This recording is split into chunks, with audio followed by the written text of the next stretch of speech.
पिछले चंद सालों में बारिशों से हर साल हम इतनी ज़्यादा तबाही से दो चार होते हैं और फिर उसके ऊपर अफसोस करते रहते हैं कि क्लाइमेट चेंज का पाकिस्तान शिकार है, जिसमें शक नहीं है कि हम हैं उसका शिकार।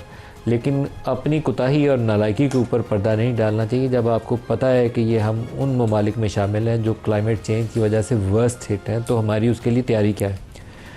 आज से साल 2 साल पहले E11 वाली साइड पे वो एक नाला है जिसके दोनों तरफ प्लाजे बन गए हुए थे, तो हमने पानी का एक बड़ा रेला आया था, वो आया तबाही मचाता हुआ चला गया, गाड़ियाँ बह गई, उसमें लोगों की जान गई। आज मैंने वो DHA के अंदर वही मंज़र देखा है जहाँ एक पाकिस्तानी फ़ौज के कर्नल, अभी तक उनके मतलब मालूम नहीं है, उनकी साहबजादी भी उनके साथ ही, उनकी गाड़ी बहा के वो ले गया। और 221 से ज़ायद अफराद हैं जो इस रेन स्पेल में अपनी जान से हाथ धो बैठे हैं मुख्तलिफ़ मुल्क के हिस्सों में। तो क्या हमारी उसके लिए कोई मुनासिब तैयारी और मनसूबाबंदी नहीं होनी चाहिए कि 5 ईयर्स डाउन दी रोड हमने इस प्रॉब्लम को कैसे ओवरकम करना है। क्लाइमेट चेंज पाकिस्तान की वजह से क्लाइमेट चेंज नहीं है, क्लाइमेट चेंज एक ग्लोबल फिनोमेना है जिसकी वजह से हम भुगत रहे हैं। लेकिन उस जो एक ग्लोबल फिनोमेना है उसको अपने हालात के मुताबिक अपने लोगों की हिफाजत की खातिर हम बेहतर तरीके से मैनेज कर सकते हैं। कहीं ग्लेशियर मेल्टिंग होनी है, अनयूजुअल रेनफॉल आनी है, तो हमें जो नेचुरल ड्रेन्स हैं, पानी की जो कुदरती गुज़रगाहें हैं, उनको खुला रखना चाहिए। कहीं पे किसी आबी गुज़रगाह को बंद करके वहाँ प्लाज़ा या हाउसिंग सोसाइटी नहीं बननी चाहिए। कराची के अंदर वाक़या हुआ था जिसमें बहुत तबाही गुजरी थी, वो पता नहीं किसी सोसाइटी का फ़ेज़ 7 था, समंदर का रास्ता बंद करके तो वहाँ पूरा फ़ेज़ बना दिया गया था, पूरा फ़ेज़ डूब गया, लोग मर गए, बेसमेंट सारी डूब गई, लोगों की जायदादें तबाह हो गई। तो कुछ अल्लाह ताला ने इंसान को अकल दी है, हिकमत दी है, इसीलिए अशरफुल मखलूक़ात कहलाया इसलिए जाता है कि अल्लाह ने उसको सोचने समझने की सलाहियत दी है। लेकिन अगर जो उस सोचने समझने की सलाहियत को इस्तेमाल नहीं करता तो वो फिर अशरफुल मखलूक़ात कहलाने का हकदार नहीं है। 200-300 बंदा हर साल हम सिर्फ इसलिए कि बारिश बहुत आ जाती है तो हमारा मर जाता है और कई हज़ार ज़ख्मी हो जाते हैं, कई घर गिर जाते हैं, तो उसको रोकने के लिए भी तो कुछ करें। 1000-2000 अरब का जो बजट में हमारे डेवलपमेंट प्लान बनता है, मरकज़ और सूबे मिला के कोई 2-2.5 हज़ार अरब रुपया खर्च करते हैं, शायद इससे भी ज़्यादा खर्च करते हैं। तो फर्स्ट अवलीन आपकी प्रायोरिटी क्या है? लोगों का जानो माल का तहफ़्फ़ुज़, बाकी सब चीज़ें उसके सानवी हैसियत इख्तियार करती हैं। तो उसके लिए कौन सा प्लान है? मैं हर साल वज़ीर-ए-आज़म से सुनूँ हम बड़े मर गए हैं जी भूखे हाथों, दुनिया से मदद की अपील कर रहे हैं। सैलाब के लिए 2-3 साल पहले भी हमने ये कोशिश की थी, इंटरनेशनली हाथ फैला के गए थे, $10 अरब की कमिटमेंट्स हुई थी, बहुत ज़्यादा आई नहीं। पहले अपना प्लान तो बनाएं, रुपयों में जो लगा सकते हैं वो तो लगाएं, फिर बैनुल-अक़वामी कम्युनिटी की तरफ देखें कि वो हमारी कहाँ मदद कर सकती है। वर्ल्ड बैंक, ADB से आपको कर्ज़े लेने पड़ेंगे। अब वो पुराने दौर गुजर गए हैं कि $1-2 अरब कोई देखता था कि ये क्लैमिटी हिट कंट्री है तो इसको इमदाद के तौर पर दे दो, अब कोई नहीं देता। पूरी दुनिया में एक तरफ जंगें लगी हुई हैं, कहीं इकॉनमी यूरोप की बैठी हुई है, अमेरिका अपने मसलों से दुचार है। तो अपना होम ग्रोन प्लान मनसूबा बनाना पड़ेगा और अवलीन तरजीह यही होनी चाहिए कि लोगों को बचाना है, इनका तहफ़्फ़ुज़ यकीनी बनाना है। ये आबी गुज़रगाहें जो हैं उनके कब्ज़े करके किसी माफिया को इजाज़त नहीं देनी कि वहाँ प्लाज़ा या कुछ और कर ले। इसी तरीके से सोसाइटीज़ बनानी है तो वहाँ पे भी इस चीज़ को मद्देनज़र रखना है कि ग्रीन एरिया की प्रोटेक्शन करनी है। ग्रे एरिया और ग्रीन एरिया की तमीज़ पूरी दुनिया में होती है, सिर्फ हमने पाकिस्तान में मुका दी है। हमारे वो जितने खेत थे ना पंजाब में, अब मोटरवे के साथ जाना शुरू हो तो जगह जगह आपको सोसाइटीज़ के बोर्ड लगे नज़र आते हैं, आधी से ज़्यादा उसमें फ़ेक है जो लोगों के पैसे लूट के भाग गई हुई हैं।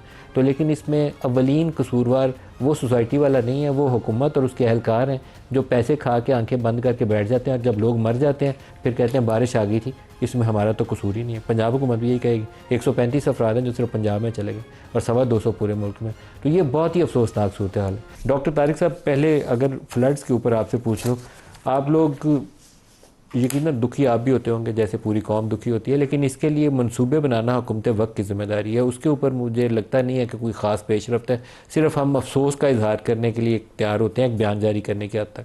अमली तौर पर पिछले 3 साल में हमने क्या किया, मुझे कोई एक स्टेप नज़र नहीं आता। बिस्मिल्लाहिर्रहमानिर्रहीम। मलिक साहब, आपने अपनी इब्तदाइया गुफ्तगू में मैं समझता हूँ कि बहुत ही हक़ाइक़ पे मबनी गुफ्तगू की है और बड़े वो फैक्ट्स जो मेरे जहन में थे कि उन पर बात होनी चाहिए वो आपने ख़ुद ही बयान कर दिए हैं कि डेवलपमेंट जो होती है वो हर मुल्क के अंदर होती है और होनी चाहिए। आबादियाँ भी बढ़ रही हैं, ज़ाहिर है पाकिस्तान की आबादी, ये कोई अच्छी खबर मैं आपको नहीं दे रहा, ये हमारे लिए एक लम्हा फ़िक्रिया है कि हर साल पाकिस्तान की आबादी में हम न्यूज़ीलैंड की आबादी जितना इजाफ़ा कर रहे हैं। पूरा एक मुल्क जितनी न्यूज़ीलैंड की आबादी है उतनी आबादी हर साल हमारी आबादी जो है वो उसमें इजाफ़ा हो रहा है और बढ़ रही है और this is also point of serious concern. और ज़ाहिर है बढ़ती हुई आबादी के साथ फिर आपको उतनी रिसोर्सेज चाहिए, शहर फैल रहे हैं, हमारा अगर मसला इस्लामाबाद की मिसाल सामने रख लेते हैं, वैसे तो हर शहर में यही हो रहा है, माइग्रेशंस हो रही हैं। हमारे जो रूरल एरियाज़ होते हैं, अंडर डेवलप्ड एरियाज़ होते हैं, वहाँ पे ज़मीनें सस्ती होती हैं, वहाँ पे इलीगल, बग़ैर किसी प्लानिंग के, बग़ैर किसी नक्शे के कंस्ट्रक्शंस हो रही हैं। और बहुत सही आपने कहा कि इवन सोसाइटीज़ के अंदर भी, और जिन इलीगल और अनप्लान्ड, मैंने आपको कॉलोनीज़ की बात की है, उनमें भी जो पानी की कुदरती गुजरगाहें हैं जो सैकड़ों साल से हैं, उनके आगे हम एक आर्जी बंद बांध के, दीवार खड़ी करके घर बना लेते हैं या अपना कोई कमर्शियल एक्टिविटी शुरू कर देते हैं। और लोग समझते हैं कि जी 10 साल हो गए जी, नाला तो सूखा हुआ है, इसमें तो पानी नहीं आता। इवन इस्लामाबाद के अंदर अभी जो हमारा सैदपुर गांव है, ऊपर हमारा तलाड़ गोपीना है, तबाही हुई वहाँ पे, और भी इलाके जहाँ पे जो इस वक्त जो पानी की गुजरगाहें थी उनमें जो पानी आया है, तो मुझे लोकल अपने जो मेरे इलाके के लोग हैं उन्होंने कहा जी कि 50 साल के बाद हमने इस तरह का पानी और इस तरह की जो है वो शिद्दत देखी है, बहाव में भी और फैलाव में भी। तो ये बातें जो हैं, जो एक इस सारे मामले में इंसानी सोच है और हमारे मनसूबा साजों में जो फ्लॉ है ना, बुनियादी तौर पर जो गलती है कि जो कुदरती आपकी पानी की गुजरगाह है ना, वो 100-200 साल में, सेंचुरीज़ में बनती है, और वो बनती वहीं पे है जहाँ डलवान है, रुख है पानी के जाने का। तो जब उसको बंद करते हैं तो हमारी अकल फौत हो जाती है। ये बात मैं समझने से कैसे, एक तो हम उनको बंद करते हैं, और दूसरी बात ये होती है कि जो लालच है ना, ये बहुत बुरी चीज़ है। अब आप देखें कि हमारे बहुत सारे ऐसे, ये तो मैं सिर्फ बरसाती नालों की बात अगर करूँ, थोड़ा सा आगे चले जाएं तो हमारे ऐसे दरिया हैं जो छोटे लेवल के दरिया, बड़े दरिया नहीं, जो पिंडी में भी है, इस्लामाबाद वाली साइड पे जो समा वाली है, वो दरिया ही है। अब उसमें दरिया के अंदर लोगों ने घर बनाए हुए हैं, प्रॉपर्टीज़ बनाई हुई हैं बाकायदा, या वहाँ पे हाउसिंग सोसाइटी के साथ दरिया लग रहा है, उसने उसकी कटिंग करके वहाँ पे प्लॉट बेच दिए हैं। और लोग जो है, ज़ाहिर है, जो इस्लामाबाद से बाहर से आ रहे हैं, लोकल हक़ाइक़ से वाकिफ़ नहीं है, वो वहाँ पे घर बना के बैठ जाते हैं। और उसके बाद जब इस तरह की तबाही आती है, फिर वो नुकसानात होते हैं। आपने 11 का जिक्र किया, बिल्कुल ये वाक़या वहाँ पे हुआ, वो भी इसी तरह की कुदरती गुजरगाहों के आगे बंद बांधा गया। और अभी आज जो DHA का हमने ये दिलखराश वीडियो आपके चैनल पे भी चली, बहुत दुख हुआ कि अब देखें वो एक ऐसी बेबसी है कि वो आप देख रहे हैं कि सारा कुछ हो रहा है, आप कुछ भी कर नहीं पा रहे। जो लोग दूसरी तरफ दरिया के किनारे या उस नाले के किनारे खड़े हैं, उनके पास भी कोई ऐसे रिसोर्सेज हाथ में नहीं है, वो तो पानी में जाते हैं, वो खुद डूब जाते हैं कि उस चीज़ को या उस नुकसान को रोक सकते। थोड़ा सा एक तो ये, दूसरा मलिक साहब जिस चीज़ की हमारे अंदर कमी है ना, वो है कोऑर्डिनेशन की।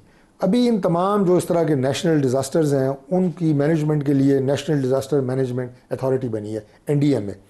अब NDMA के साथ जो है PDMAs बनी है हर सूबे में, प्रोविंशियल डिज़ास्टर मैनेजमेंट अथॉरिटीज़।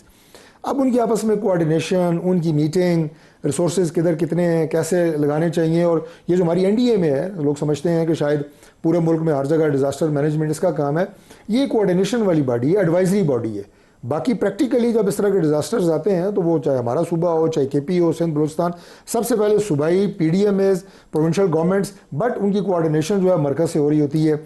तो मुझे इस कोऑर्डिनेशन की भी कमी नज़र आती है ही नहीं है, ना कैपेसिटी है उनमें, ना कोऑर्डिनेशन है। मैंने सबसे ज़्यादा क्लैरिटी से बात कर दी है, ये होनी चाहिए। ये बहुत ही तबाही वाली सूरत हाल है, और हर साल हो रही है, और हर साल हम बाद में तासुफ का इजहार कर दें तो हमें फिर मेरे ख्याल में दुनिया जूते ही मारेगी कि पहले अपने काम तो ठीक करो।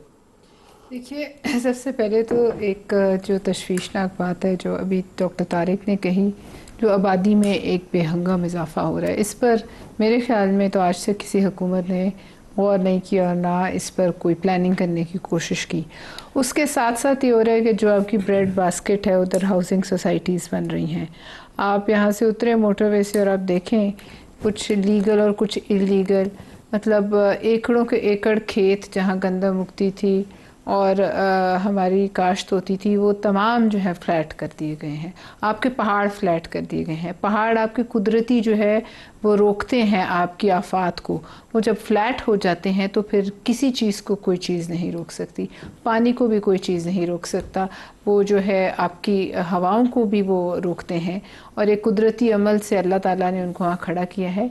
ये सब एक हुकूमत का, एक मैं कहूँगी ज़िम्मेदारी है कि वो इस पर चेक लगाए, इसमें एक पॉलिसी बनाए जो अगले 20-30 साल हिले ना। नेशनल प्लान ही कोई नहीं है इसके ऊपर, कोई प्लान नहीं है। और जो ये आपकी एग्रीकल्चरल लैंड्स को सोसाइटीज़ में कन्वर्ट किया जा रहा है, ये इतना बड़ा आपके लिए मुसीबत बनेगी कि आपको एंड में एक एक चीज़ बाहर से मंगानी पड़ेगी।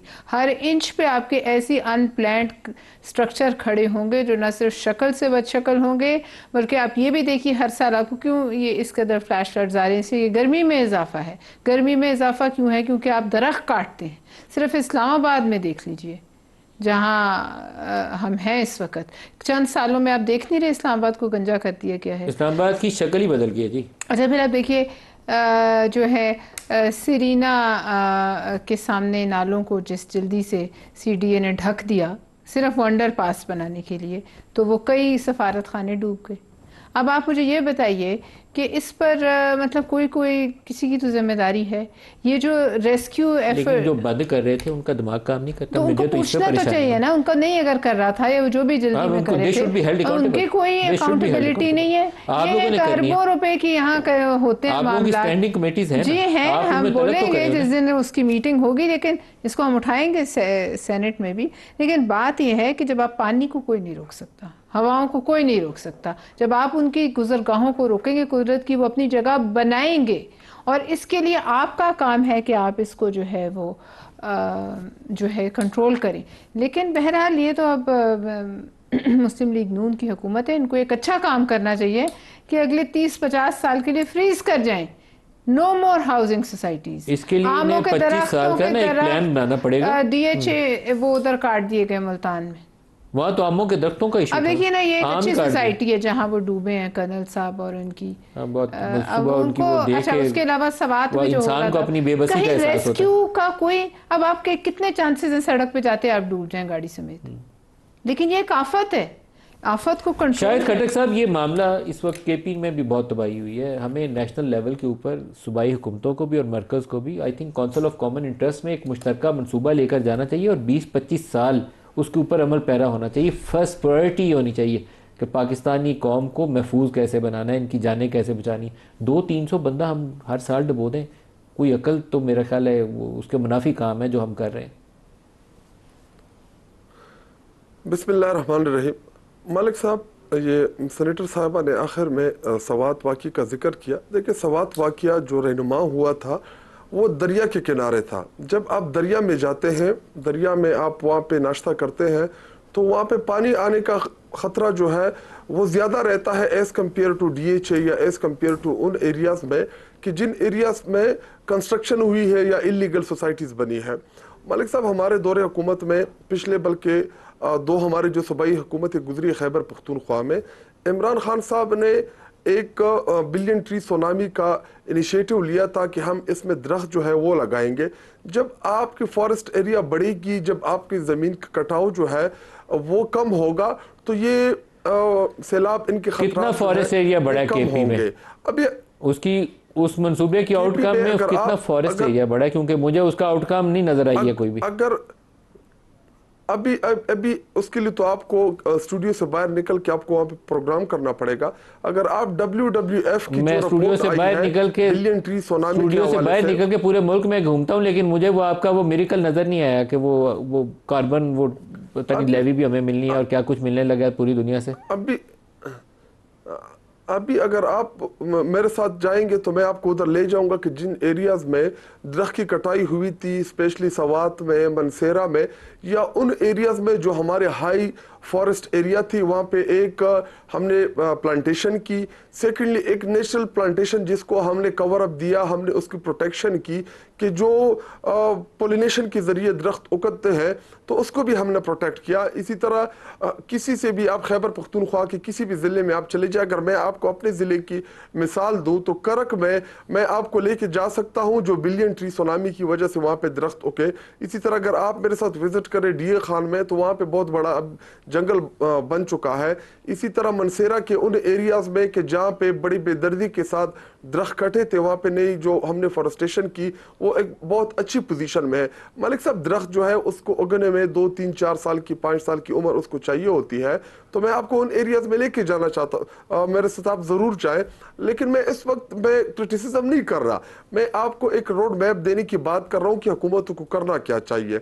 स्पेशली खैबर पख्तूनख्वा कि उन एरियाज में जो हाई फॉरेस्ट एरिया है उन एरियाज में उनको प्लांटेशन करनी चाहिए, या मरी या नतिया गली या जितने हमारी जो एरियाज हैं। इसी तरह इस्लामाबाद में एक ज़माने में चांगा मंगा के जो बड़े बड़े जंगलात थे, आप देख सकते हैं कि वहाँ पे बड़ी बेदर्दी के साथ उन दरख्तों को काटा गया, उन दरख्तों की प्रोटेक्शन नहीं की गई। तो जब तक हम अपने माहौल को खुद हम प्रोटेक्शन नहीं देंगे तो ये चीज़ें फिर हमारे साथ चलती रहेगी। और इस्लामाबाद या पिंडी मज़ाफ़ात जो एरियाज जहाँ पे ज़्यादा हैवी फ्लड आया है, तो उसमें अगर सोसाइटीज़ का अमल दखल है तो उसमें हुकूमतों की भी नाअहली शामिल है कि उन एरियाज़ में उन्होंने कंस्ट्रक्शन की कि जहाँ से पानी का गुजर है। और ये सवाल आप उन हुकूमत ज़रूर करें जो पिछले 40-45 साल से पंजाब के ऊपर काबिज है और उन्होंने कोई प्लानिंग नहीं की।